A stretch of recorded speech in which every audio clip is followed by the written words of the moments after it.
Midnight Weird presents. A grim myth, driving them to madness. He's just scared. What is the Wendigo? Oh, this fiery height. Eyes bleeding. Ain't wise to speak of it. Something got into him. Last fall they saw it, along 50 island shores. Oh, my feet have fire. Leaves a stench of rot everywhere it goes. Burning, my feet are fire. A radio adaptation of The Wendigo by Algernon Backwoods. Brought to you by the Cult of Midnight Weird. Chapter 1. The Call of the Hunt.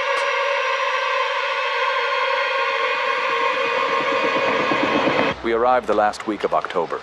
5 souls daring the Canadian wilderness north of Rat Portage. The moose had been shy that year, leaving hunting parties with only excuses and wild tales. My uncle, Dr. Cathcart, a Scottish doctor more curious about the human minds and trophies, led the hunt. Fine spot, lads. We'll set camp here by the lake. Hank, see to the fire. Defago, the tents. Yeah, you got it, Doc.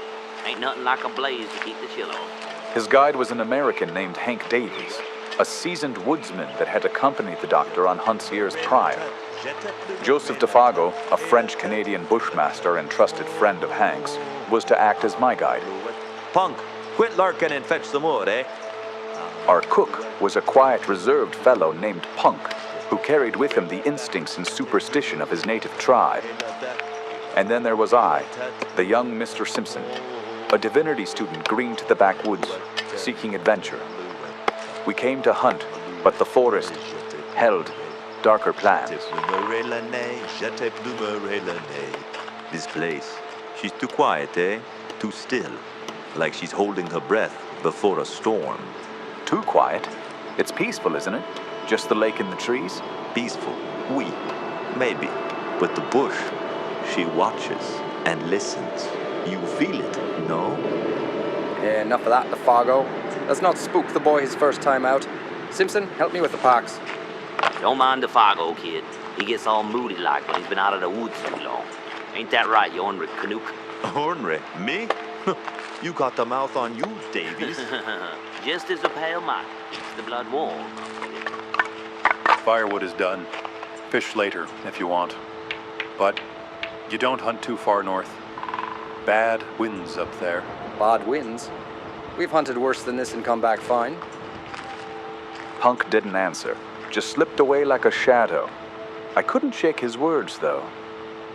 The lake stretched out behind us, like glass under the sky, and the forest loomed, vast, silent, watching. A week of hunting had left us empty-handed, our spirits as cold as the frost creeping over the lake. Night fell. We huddled round the fire, chewing tough fish and venison, the silence heavy. Only Defago tried to break the gloom. I got a tale. Years ago, a trapper camped these woods, starving and alone under winter's bite. One night, a shadow rose, tall as pines, thin as bones, moving too fast for eyes to hold. It whispered his name, sweet as honey, promising him warmth, food, and home. He ran, heart racing, through tangled spruce. That voice kept calling, till he screamed, lost to the forest forever. Man, you're messing up the facts, Defago. That's most all a peated out lie. Now it's true, Hunk. The bush hides things. Hides your sense, maybe. Keep it up, you'll have us all jumping at shadows. Meh. Defago fell silent, his face dark with a sulky frown. No one stirred to feed the dying fire. Stars burned cold above, and the lake's edges iced over, stealthy and still. The forest silence crept closer, wrapping us tight, and I felt it, a whisper of something watching, just beyond the light. I'm for breaking new ground tomorrow, Doc. We ain't got a dead man's chance sitting around here. Agreed. Think it's a good idea. Sure, Pop is good. Suppose now you and I strike up west, up Garden Lake way for a change. None of us ain't touched that quiet bit of land yet, and you, Defago, take Mr. Simpson along in the small canoe. Skip across the lake, portage over into 50 Island water. Take a good squint down that southern shore. The moose yarded there like hell last year, and for all we know, they might be doing it again this year just to spite us. 50 Island water? No one's been up that way this year, and I'll lay my bottom dollar on that. Better yet, take that little silk tent and stay away a couple of nights. I caught the flicker on Defago's face, like firelight but darker, a shadow of something scared. He didn't jump at Hank's plan, and the silence stretched tight as a bowstring. Ain't no special reason no one's been up there this year, Defago. Last year it was the fires keeping folks out. And this year, well, it just happened so. That's all. Bad tribes up that way, Defago? Or something wrong with the country? He's just scared. Scared stiff about some old fairy tale. That's all, ain't it, old pard? Scared? Nothing in the bush can scare Joseph Defago. Nothing. What the? Oh, punk, you sneaky old devil. Come warm your dirty hide by the fire. That feed you gave us early was mighty fine. Ain't Christian to let you freeze out there while we toastin'. Punk smiled, darkly I thought, and said nothing. The fire danced on their faces. Uncle's steady calm, Hank's open grin, Defago's flicker of unease. I yawned, too tired to puzzle it out, and stumbled to the tent. But as I drifted off, I wondered, what had scared Defago about that northern shore? And why did Punk linger, listening beyond the fire's reach, with a look like he knew something we did not? Dawn broke sharp and cold over our snow-dusted camp. Before the sun crested the pines, Punk had a fire blazing. The scent of coffee and bacon roused us, lifting our spirits for a fleeting moment. Warmed by the promise of a new day's hunt, yet beyond the wilderness loomed, vast and unyielding, its secrets buried in its stillness that watched and waited. Wind shifted, kid. Dead right for you fellas across the lake. Snow make bullet trails. If there's moose up there, they won't smell you coming. Bon chance, Monsieur Defago. Bon chance to you too, Hank. We'll bring back a moose to shut your mouth, hey? Don't let the kid paddle you in circles, French. Defago and I set off east, our canoe a dark speck on the lake's glassy heart. My uncle and Hank headed west along the trail, leaving Punk alone at camp. I paddled hard, enchanted by the wilderness, loons skimming the spray, pines crowding the horizon, lungs drinking in the perfumed wind. Defago steered, singing snatches of his chanties,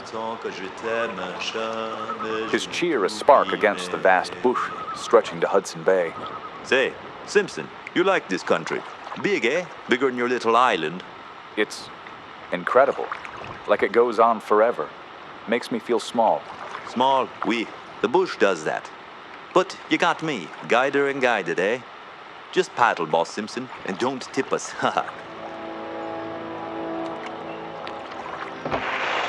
We made shore, the sun still high in the sky. Defago flipped the canoe and tucked the paddles beneath, a treasure we'd hopefully reclaim. He blazed an invisible trail, yellow axe marks and spruce stems to guide us back, my only tether to safety. Say, Simpson, if anything happens to me, you'll find the canoe all correct by these marks. Then strike due west into the sun to hit the home camp again, see? Nothing's gonna happen, right? Nah, just teaching you the ropes. Keep them marks in sight, eh? The words sank in me like a cold weight.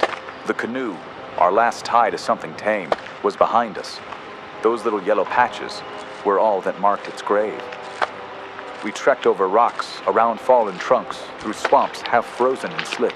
Every step pulled us deeper into the wild. Lakes winked at us through the mist, their edges glowing like spirits watching. By dusk the trees fell away, and we stood before a blue titan under a rose and saffron sky, dotted with pine-clad islands, stretching wide and endless. 50 island water, and the sun just going to dip his bald old head into it. Defago raised our silk tent with hands never wasting a stroke, as I clumsily cleaned and smoked fish we had trolled behind the canoe. Guess I'll just as soon take a turn through the bush. Might spot a trunk where a moose been rubbing horns or feeding on the last of the maple leaves. The forest swallowed him like a shadow. Twilight deepened. I was alone. The woodland gods stirred in the lake's vast silence, demanding worship in loneliness. What should I, could I, do if he did not return? Yeah, no moose tracks. Brule's bad. Charcoal and ashes everywhere. Let's eat, Simpson. Defago, these woods, they're too big to feel comfortable in, eh? You hit it, Boss Simpson. No end to 'em. There's places in there nobody won't never see into. Nobody knows what lives in 'em either. Some fellers found that out and went plumb to pieces. Hey, only 60 miles west of Old Punk eating fish and coffee, though. Sing one of your shanties, Defago. Something to keep the dark at bay. All right, boss. Un Canadien errant, banni de ses foyers, parcourait en pleurant des pays étrangers. Un jour triste et pensier, assis au bord des flots, au courant fugitif, il adressa ses Defago's song died mid-verse. He leapt up, sniffing the air as a dog would, turning in all directions before facing east down the lake shore. My heart thudded. What is it? Moose? Something wrong? Defago looked at me, his face pale, white as death under the firelight, eyes wild, on the verge of shrieking. Something was wrong, terribly wrong.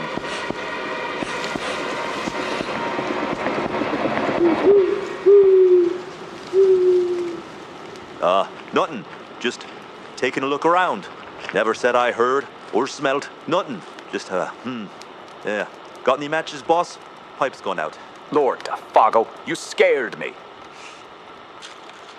Say, Boss Simpson, you don't smell nothing, do you?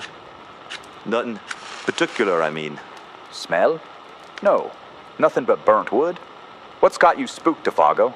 It's nothing. That song stirs things, memories. Fellers in lumber camps up north sing it when they're scared. Scared of something that lives up yonder. A great animal, quick as lightning in its tracks, bigger than anything in the bush. Ain't good to look at, they say. What is it, Defago? What's it called? Nothing but backwoods tales, boss. Just what fellers believe when they're spooked and been hitting the bottle. They call it the Wendigo. Just a backwoods superstition. Come, hurry up and get the lantern going. It's time we were in bed if we're going to be up with the sun tomorrow. I'm coming.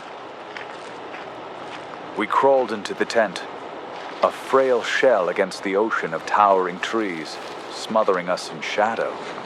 Yet the warmth could not shield us from a shadow lingering within, that of fear. Sleep beckoned. I lay with eyes open, gazing into the primeval forest. My pulse, a faint echo of the waves lapping. My soul, heavy. Sleep took me. Or so it had seemed. I found myself lying with eyes open, staring into the dark. Then, soft as a thief, a new sound slipped between the waves. It was weeping, close beside me, not 2 feet away. Defago was sobbing in the darkness, blankets pressed to his mouth to choke the sound. So frail, so human amidst this desolate wild, it stirred pity, then dread. Tears in this endless desolation, what could they avail? Defago, are you all right? In pain? No reply came. The sobbing ceased as if I had dreamt it. I reached out, my hand trembling, and touched him. He stirred not. Was he crying in his sleep? His feet lay bare beyond the tent's mouth. I draped my blanket over them, wary of waking him. His body slumped in his bed of branches. Are you cold? If something's wrong, wake me. He'd wept in his sleep, I reasoned, a dream's cruel jest. Yet that sobbing, so raw, so vain, haunted me. I'd never forget it, nor the feeling that the whole vast forest listened, its silence alive with something I could not name. Defago's breath steady now. I closed my eyes, but the night stretched on, cold and endless.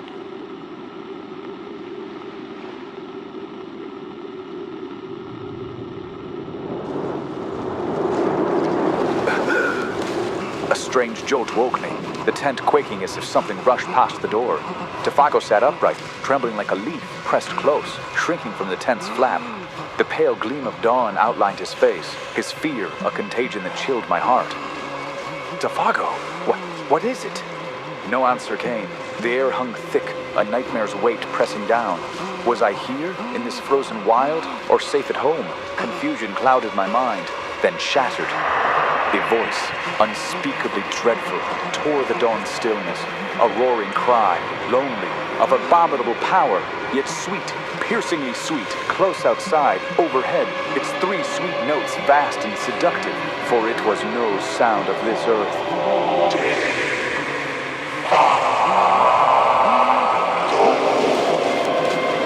Defago sprang to his feet, blundering into the pole, arms flailing for space. For a fleeting second he stood, a dark silhouette against the dawn's light. Then with a furious rush, he plunged through the canvas, sprinting into the dark. Oh, my feet of fire, my burning feet of fire. Oh, this heightened fiery speed. Oh, my feet of fire, my burning feet of fire. Oh, this heightened fiery speed. Oh, this heightened fiery speed. He was gone, shot through the dawn with a speed that left the tent trembling. The blankets twisted in a heap, the warm pressure of his body lingered beside me. His wild words rang in my ears, clinging in a dreamlike haze. I sat, frozen, praying I was still asleep. Yet the empty bed beside me screamed silently. A strange perfume, faint yet pungent, choked the air. The wilderness closed in, its terror gripping me, and I knew something had called him, and he had answered.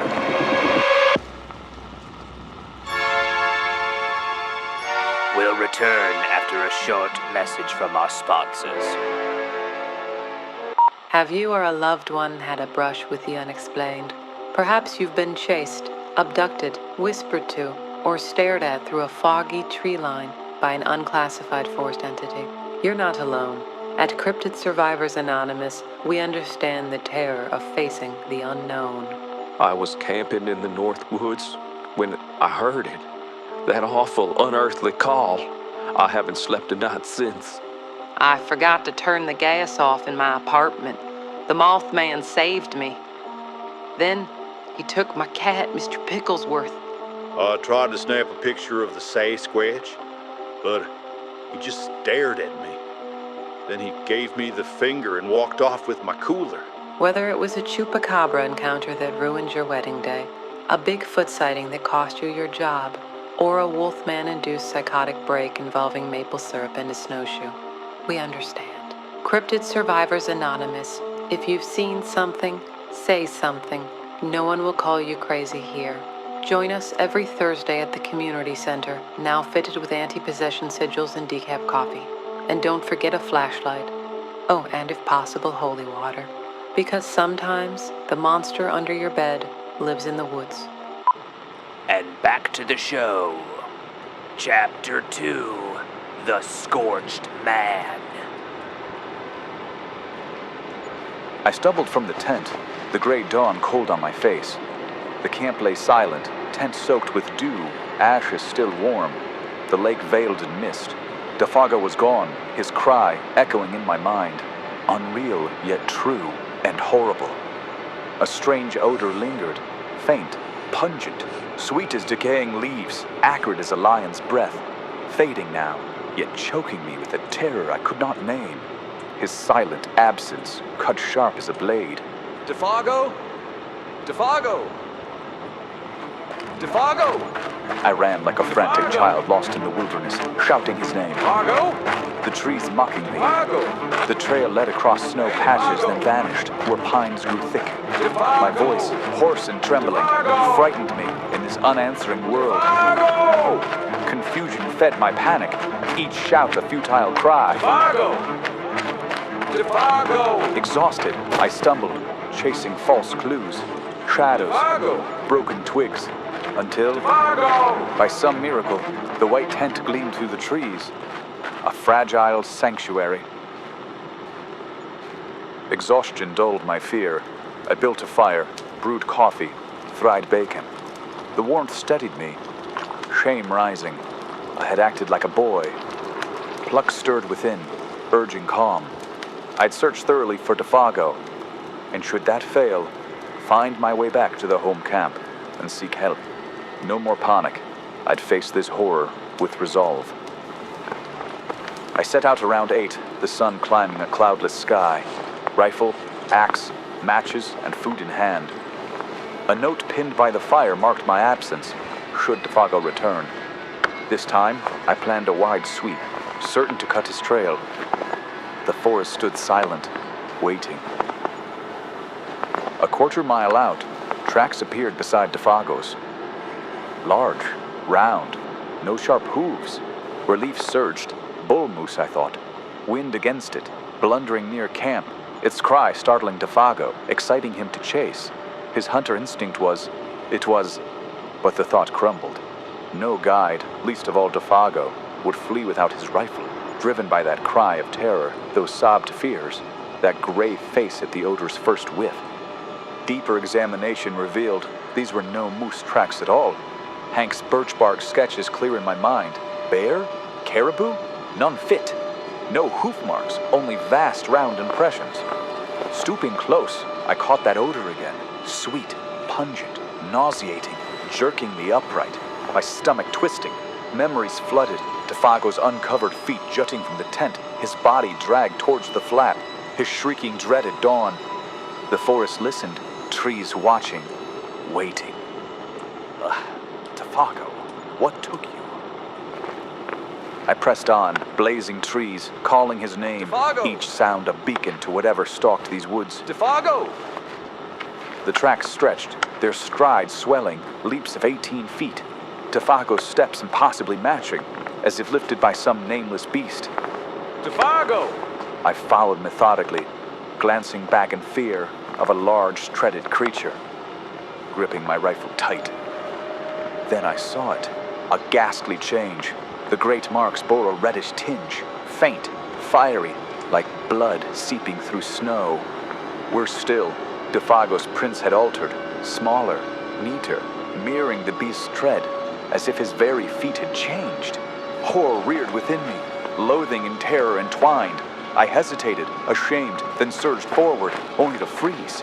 The tracks ended. Both sets were swallowed by the snow. I searched frantic, circling spruce and cedar, but found nothing. The feet had left the ground. My feet to fire, my burning feet to fire. This mighty From the wintry sky, Defago's voice wailed, faint and beseeching, tearing through my soul. The rifle slipped from my hands, my body collapsing against a tree. this height and fiery speed. I ran, wild, tripping over roots, calling his name, chasing the call through a maze of trees. The panic of the wilderness seized me, its desolation aflame in my mind. Defago, hunted, driven across vast, ancient forests, lost in eternal loneliness. Defago! Hours bled into dusk, Defago's cry a mere ghost in my ears. Reluctantly, I turned back, my voice broken, raspy, the pursuit futile. With difficulty, I found the rifle, half buried in the snow. The blaze trailed faint. Hunger gnawed, its bite anchoring my mind, lest madness claim me wholly. The gathering dusk turned shadows to threats. Footsteps trailed me. Laughing voices whispered behind trees. Figures crouched beyond boulders, signaling ambush. My steps grew stealthy, keeping to shadows. The woods once sheltering, now menaced.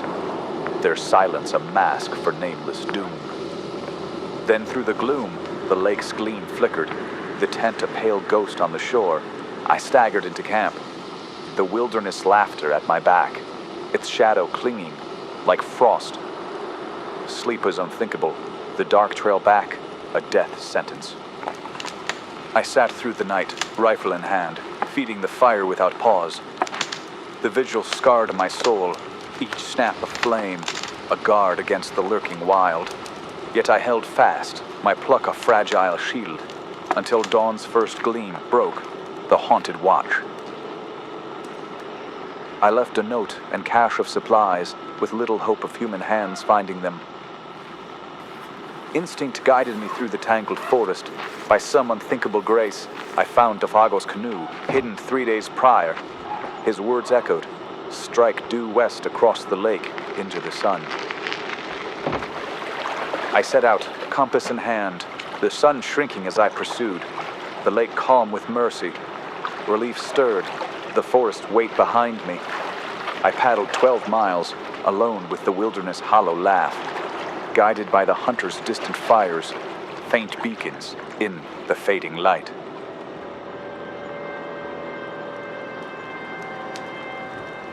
Hank, Monk, Uncle, help! Simpson? Help! Help me! Hold on, my boy.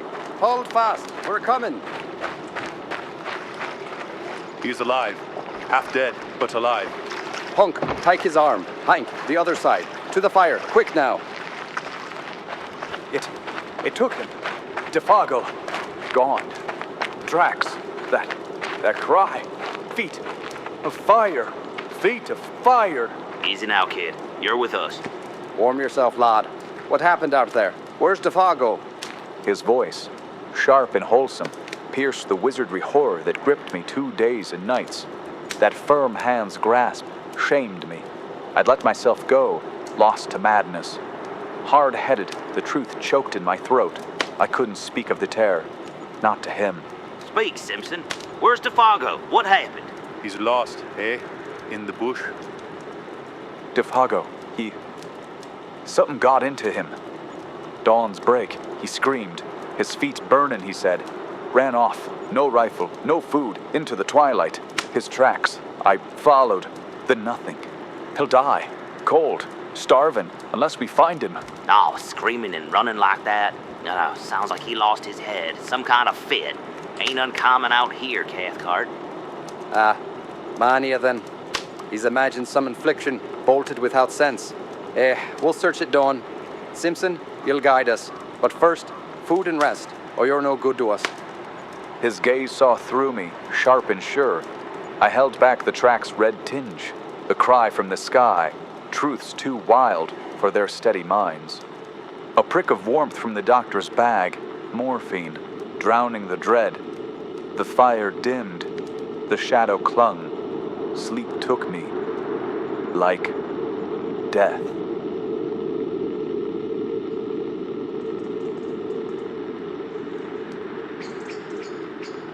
Dawn broke gray and sharp, my body heavy from sleep's cold grip. The morphine dulled my sense, but the wilderness shadow returned. A weight I could not shake. 7 o'clock, men. Time we set off. Punk, keep the fire hot. Food ready. Fire'll be burning. Good luck. Let's move, Simpson. Point the way. We struck out, rifles slung, toward the spot of horror, where Defago's trail began. Now, lad, tell me more. Defago, what signs did he show before he ran? His voice was gentle, but his eyes pressed me, pulling truths I'd buried. Shame fought pride, yet the words slipped out. He spoke of something, a Wendigo he called it, vague-like, cried in his sleep too, restless. Said he smelled something odd round camp, sharp, unnatural, and a strange sound calling on the wind. Did you notice anything yourself? Aye, the sound, the smell. At first nothing, but then an odor, pungent, acrid, like lions. It hit me, made me sick, dizzy, like the world twisted. Curious. Go on, lad. What else? I heard him, Uncle. Defago, calling for help. Faint, far off, in the dark. Calling for help? God help him out there. Might still be alive if we're quick. But his tracks, they changed. Like the beasts beside him, with a fiery tinge in the snow. I couldn't make sense of it. Splendid courage, Simpson. Holding steady through such strain. Be it the spell of these terrible solitudes, lad. The wilderness warps the mind. His cries in his sleep, the Wendigo talk. Superstition born of loneliness. The sound on the wind, a moose's bellin, twisted by air. That sharp scent, moose musk, heightened by your fear. And those tracks, a fault in your eyes, excited by fear. You faced terror few could, lad, and kept your wits. It was real, Uncle. That smell, it wasn't no moose. Made me reel, like the world tilted. Marvelous, lad, that it didn't seem worse. The wilderness tests us all. I felt it at your age, but you've acted with wisdom beyond most. His praise warmed me, yet made me feel foolish, as if my fears were that of a boy. He called it delusion, but his eyes flickered, unsure.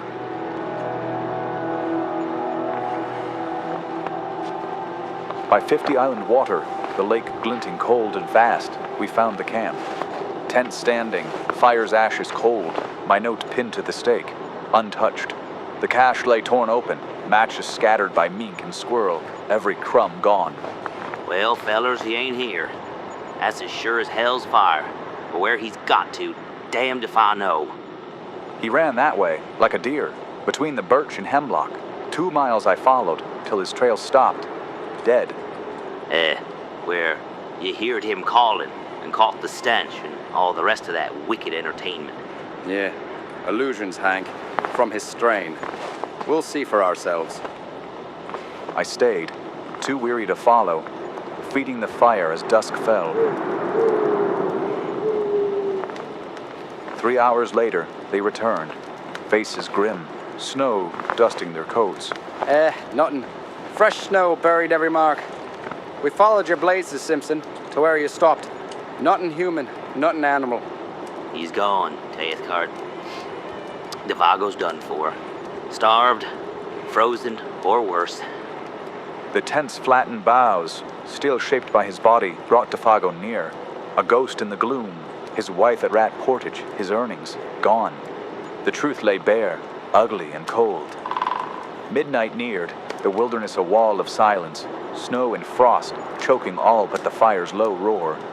We lingered, none daring sleep. Not the first to break out here. The wilderness, it seduces the mind, pulls men past reason. Devago had melancholy in his blood, weakened by drink. Something tipped him over, that's all. Ain't just that. Folks round here talk of that Wendigo. Last fall they saw it, along 50 Island shores. Devago, he's superstitious to his bones. I pushed him to hunt here, damn me. What is it, Hank? What is the Wendigo? Ain't wise to speak of it. A grim myth. The call of the wild personified, luring poor souls to their own destruction. Preying on feet and eyes. Its voice mimics the bush. Wind, water, beast cries, driving them to madness. Eyes bleeding. Feet scorched with unnatural fire till they char, fall off, and new ones form like its own. The allegory is significant. Feet for the lust of wandering, and eyes for the lust of beauty. Calls your name right enough. Gaunt, cannibal spirit, eyes like coals, runs on treetops, so high the poor fella thinks he's on fire from stars. Drops him like a hawk's prey, leaves a stench of rot everywhere it goes. That stench, those tracks, it fits. Only a myth. All this talk of superstition with Devago is what brought on these illusions. Devago said little of it, Uncle. Just the name once, like a curse. Never spoke of scorched fire or rot. Yeah, and its favorite food of all the muck in the whole bush is moths. Moss eater. Legends feed fear, lad. Devago's talk planted seeds. Your mind grew wild with excitement. Only a grim myth. His voice wavered, less sure. He poked the fire, quick to stoke it, staring at every sound. A fish's splash, a twig's fall. Hank faced the forest, never turning, as if the dark watched back. I understood now the true purpose of this talk. It was a battle against silence, we were fighting against time. Fear hung thick, binding us to the Wendigo shadow.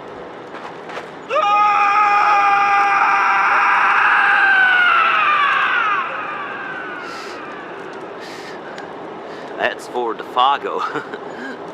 For it's my belief my old partner's not far from us. Enough of that hike. That's reckless. My feet are fire! Burning my feet are fire! That's his cry, the very words. Oh, this fiery height! Defago, come down to us. Fire! Burning my feet are fire! From the sky tore a shadow, thundering through the trees into the ground below.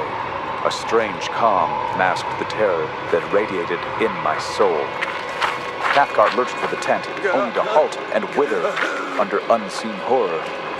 Hank, white as death, stood mouth agape, hand clutching his knife. That's him. So help me the good God. And he's coming. Like stricken children around the fire, hewn of stone, the steps bore down, unseen through the dark. The Wendigo's curse was upon us. We'll be right back after a short message from a... We interrupt your regular broadcast with an urgent message.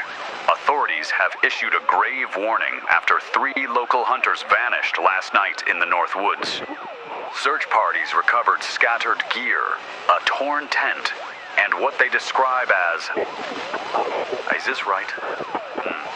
Burned footprints in the snow. Unseasonal cold. Warning of a screaming wind. And the scent of burning flesh. Residents are advised to remain in their homes and lock all doors and windows immediately. Do not enter the forest under any circumstances. Do not respond to the voices. Do not follow the tracks. And above all else, do not... And back to the Wendigo. Chapter 3, The Damned Soul. The wilderness held its breath, the silence a living curse. Then from the dark, it birthed a figure, jerking, unnatural, as if pulled by wires. It halted 10 feet away, eyes glinting at the edge of the fire's glow, then lurched closer into the blaze. A man, it seemed, or what was left of one.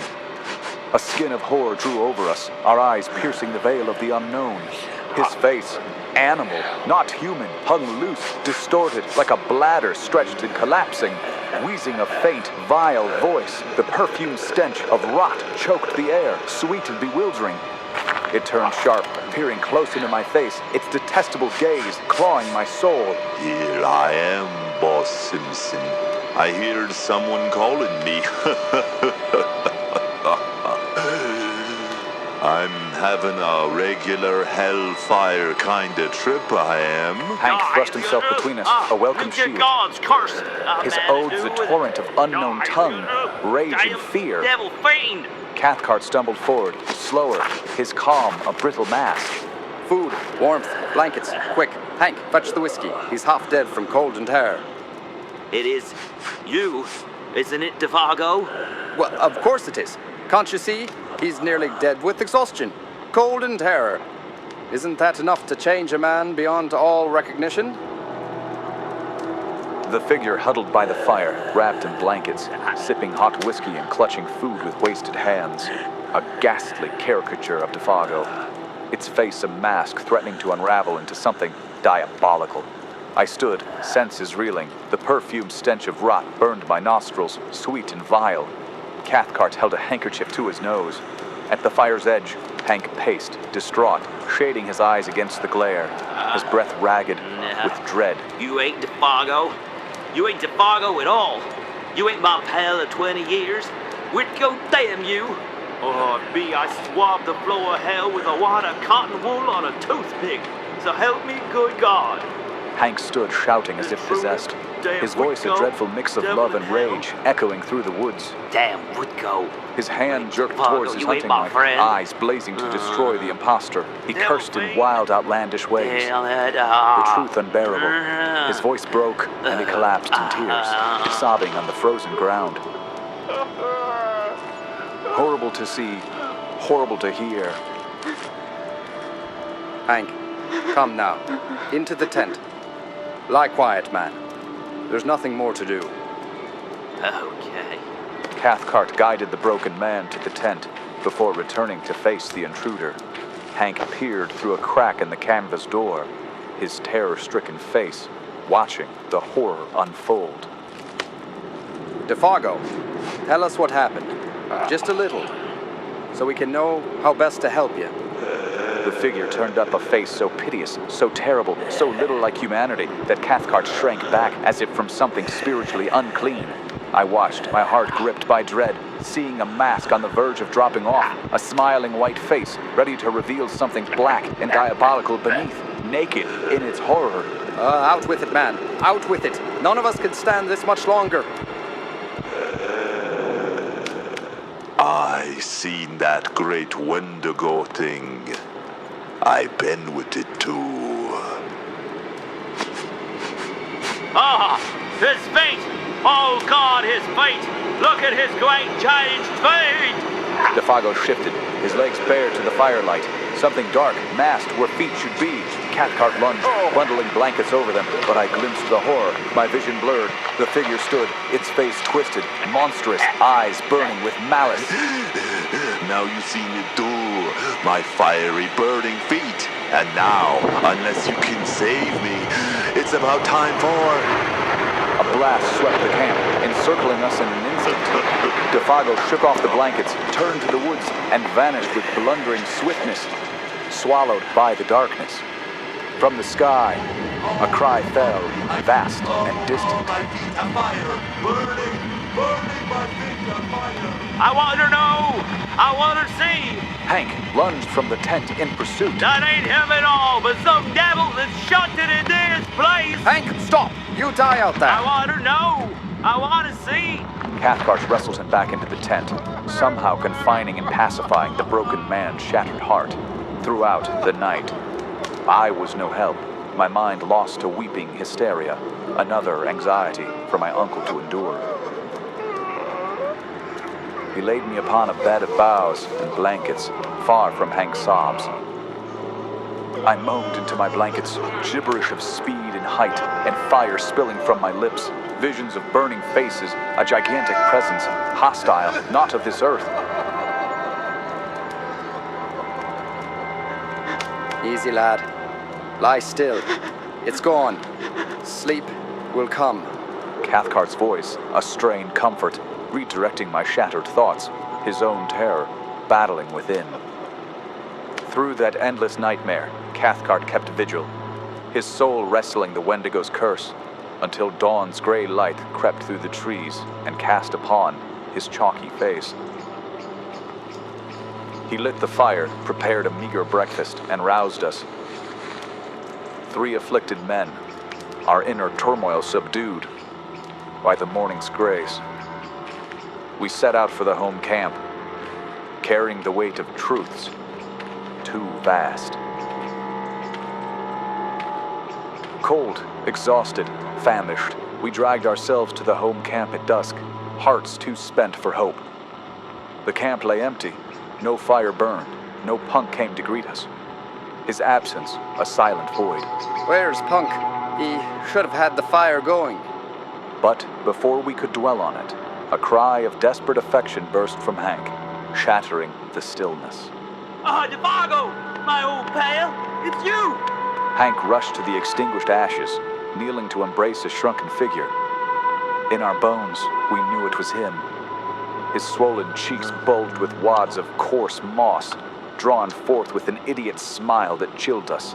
His face a blank mask, devoid of fear, recognition, or memory.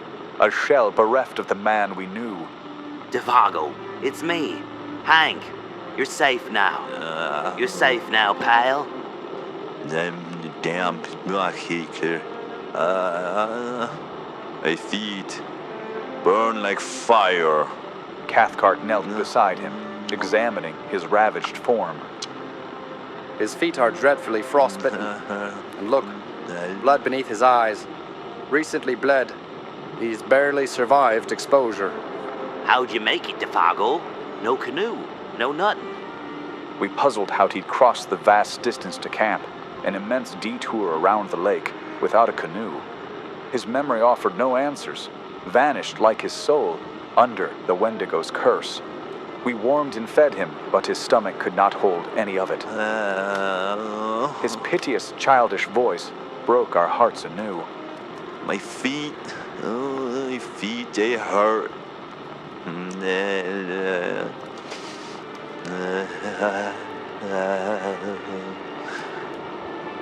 It's okay, old pard. Defago lingered only a few weeks, his body and spirit too shattered to endure.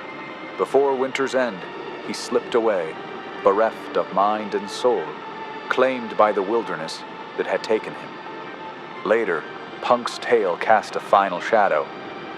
While cleaning fish by the lake at dusk, he saw a weakened shadow, Defago, stumble into camp, preceded by that singular odor, the perfume stench of rot. In that instant, the terror drove him. He fled, covering 3 days' journey in a blur, knowing in his blood what it meant. Defago had seen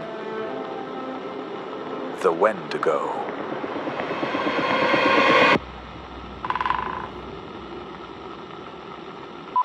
The Wendigo was written by Algernon Blackwood and adapted for broadcast by the Cult of the Midnight Weird. Tonight's story is a public service reminder that nature is always trying to kill you, so stay out of the woods. Nothing good can come from it. But if you really must venture out into that hostile realm of rabid creatures and misery, always pack extra socks. They weigh practically nothing. Or even better, if you prefer warm fires, stylish robes, and not experiencing agonizing death, join the cult.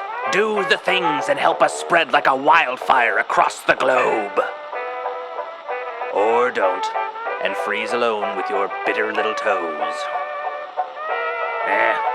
That's all for now. Good night.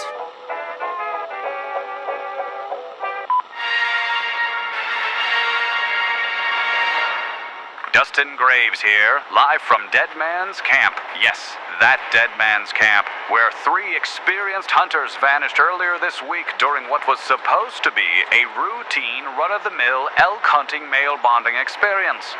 All that remains are scattered gear, a torn-up tent, and what local authorities are calling, quote, inexplicably large burn marks in the snow. There's also a distinct odor. It kind of smells like wet fur, cinnamon, and pennies. Locals refuse to venture past this ridge, citing old Algonquin legends of the Wendigo, a creature known for its insatiable hunger, supernatural speed, gravity-defying acrobatics, and deeply unsettling dental hygiene. I'm walking toward what appears to be a large claw mark etched into the pine trunk. By golly, it must be about 9 feet high. No animal I know has a reach like that. Wait a moment. Oh, something's moving, just beyond the forest edge. Hello? Hello? This is Dustin Graves, executive reporter for the Arkham News Station. Something is... it's tall. Oh my, you're a big fella, aren't you? Can you answer some questions about the missing hunters?